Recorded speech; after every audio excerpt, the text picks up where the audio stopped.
Hi guys, welcome back to Porchselvanvlogs. Continuing from our previous video in our Sri Lanka series, we are now headed to a UNESCO World Heritage Site, located at southwest coast of Sri Lanka. Yes, you guessed right, we are going to visit the Galle city of Sri Lanka guys. So let's go.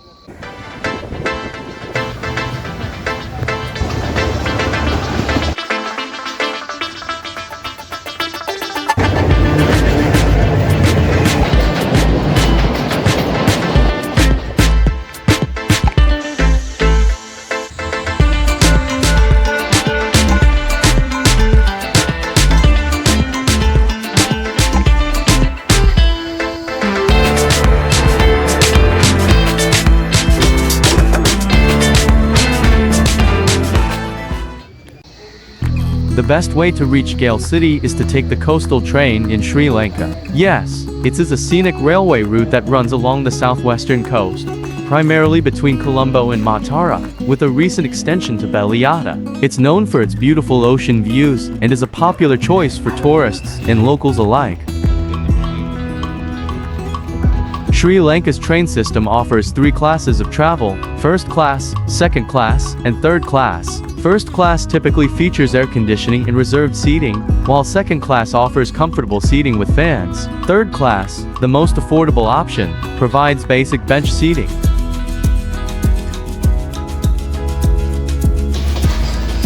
We reserved the first class ticket, which cost us around 1,100 Sri Lankan rupees.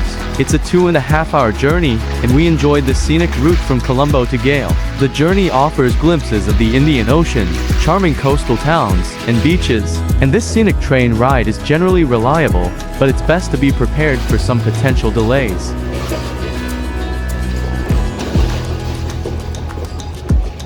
For the best views, secure a seat on the right-hand side of the train when traveling from Colombo to Galle.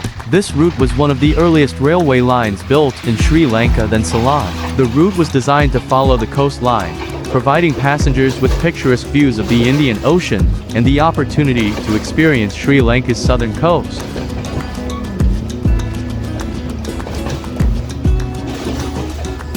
The coastal route and the development of Galle, in particular, are heavily influenced by the Dutch colonial period. The train passes through popular coastal resorts like Bentota, Hikkaduwa, and Ambalangada, known for its mask-making traditions.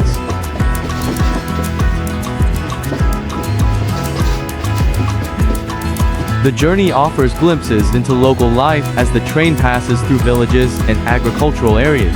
It's recommended to book train tickets in advance, especially during peak season.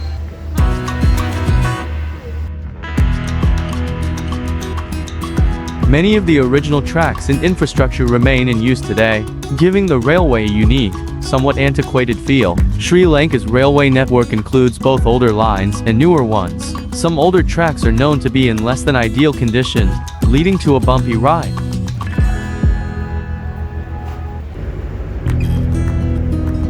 After a 30 minutes delay we reached to Galle. The station it's a well-known and a popular stop for both local and international travelers. The station has historical significance dating back to the colonial era, and it is conveniently located near the Galle Fort.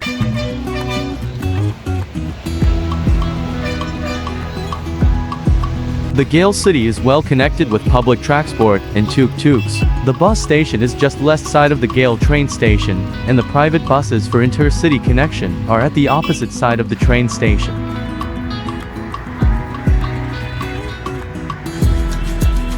Galle Fort was built first in 1588 by the Portuguese, then extensively fortified by the Dutch during the 17th century from 1649 onwards. It is a historical, archaeological, and architectural heritage monument, which even after more than 437 years maintains a polished appearance, due to extensive reconstruction work done by the Archaeological Department of Sri Lanka.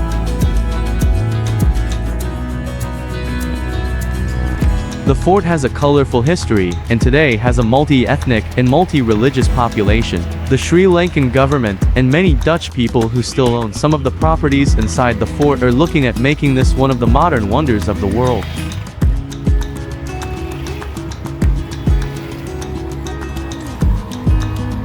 The heritage value of the fort has been recognized by UNESCO, and the site has been inscribed as a Cultural Heritage UNESCO World Heritage Site for its unique exposition of an urban ensemble, which illustrates the interaction of European architecture and South Asian traditions from the 16th to the 19th centuries.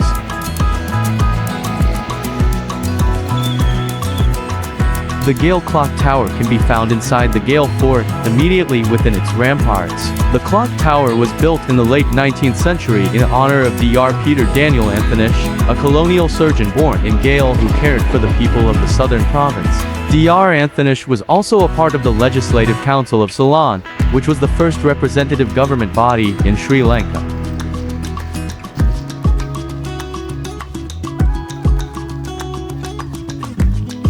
The Galle Clock Tower stands over 25 meters tall on the site of what was once the guardroom, and overlooks the central moon bastion and Galle Cricket Stadium. The design of the clock tower was based on the work of John Henry Guest Landon, while the clock itself was donated as a gift by Mudali R. Samson Diabru Rajapaks, a patient of Dr. Anthonish who wanted to show his gratitude for the care that he received.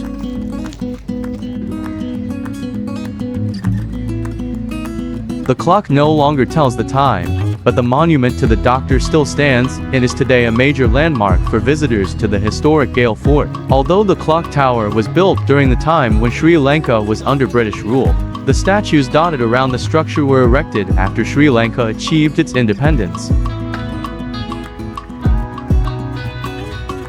Galle International Cricket Stadium is situated near Galle Fort and fringed on two sides by the Indian Ocean. It is considered to be one of the most picturesque cricket grounds in the world. Before being brought up to international cricket standards, it was known as the Esplanade, and is the home ground of the Galle Cricket Club. This stadium is identified as one of the luckiest venues for the Sri Lankan national cricket team.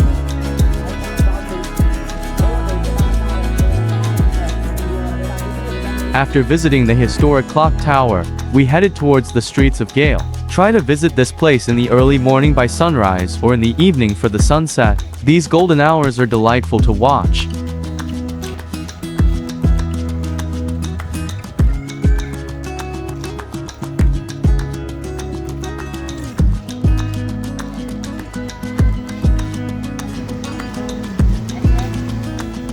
Lighthouse Street in Galle Fort is a charming and historic street, known for its beautiful colonial architecture and proximity to the Galle Lighthouse. It's a popular spot for tourists exploring the fort, offering a mix of accommodation, shops, and cafes.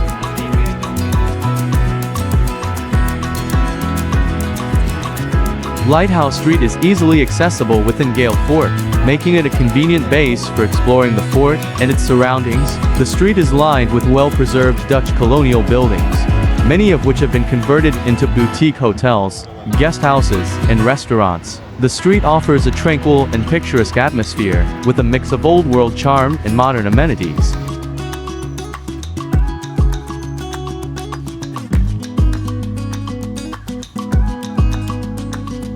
Walking along Lighthouse Street and capturing the colonial architecture is a must-do activity. Many cafes and restaurants along the street offer a delightful culinary experience with a mix of local and international cuisines. You can browse through unique boutiques and shops selling souvenirs, clothing, and local crafts.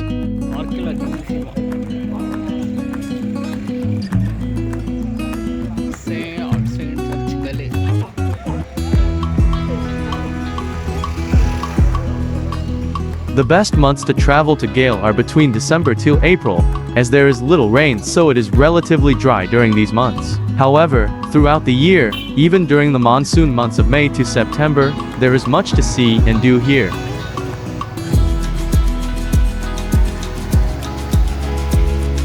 The best activity to do in Galle are the whale watching. It is a popular activity, particularly during the peak season from November to April. The best place to start is Murissa, a short distance from Galle, as it's a well-known hotspot for whale and dolphin sightings.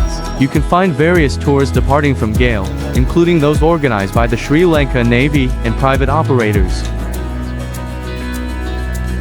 As you walk, you'll see sights including the important features of the old fort, the 1904 Galle Fort Mosque, and the iconic 1939 Galle Lighthouse. The Dutch laid out the streets of Galle Fort in a grid pattern, so it's hard to get lost, but you can still try, and you will never know what you can find.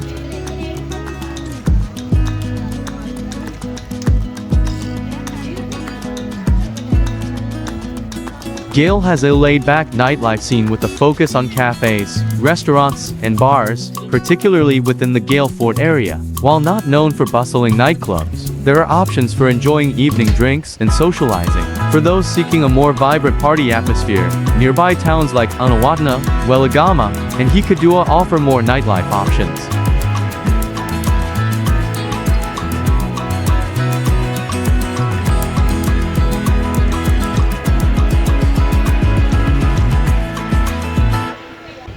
If you don't have much time, and Galle is only one stop on your Sri Lankan itinerary, one day is enough to explore Galle Fort. Yet, if you want to enjoy its laid-back ambience, I would recommend spending a couple of days in the nearby towns like Unawatuna and Weligama.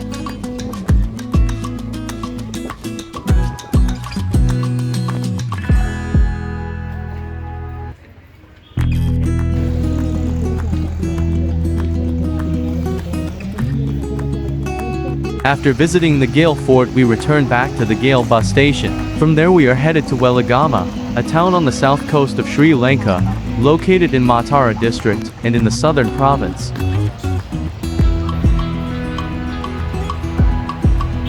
The cheapest way to get from Galle to Weligama is by bus only. They have high-frequency bus in these routes. The bus number 350 from Galle to Matara route will reach to Weligama within 45 minutes. So that's the end of this episode, guys. We reached Weligama on time. We have booked our stay for the night here. Weligama is a beautiful coastal town with white sandy beaches. We'll explore all of them tomorrow. So see you soon in our next episode. Until then, this Porchselvan, signing off.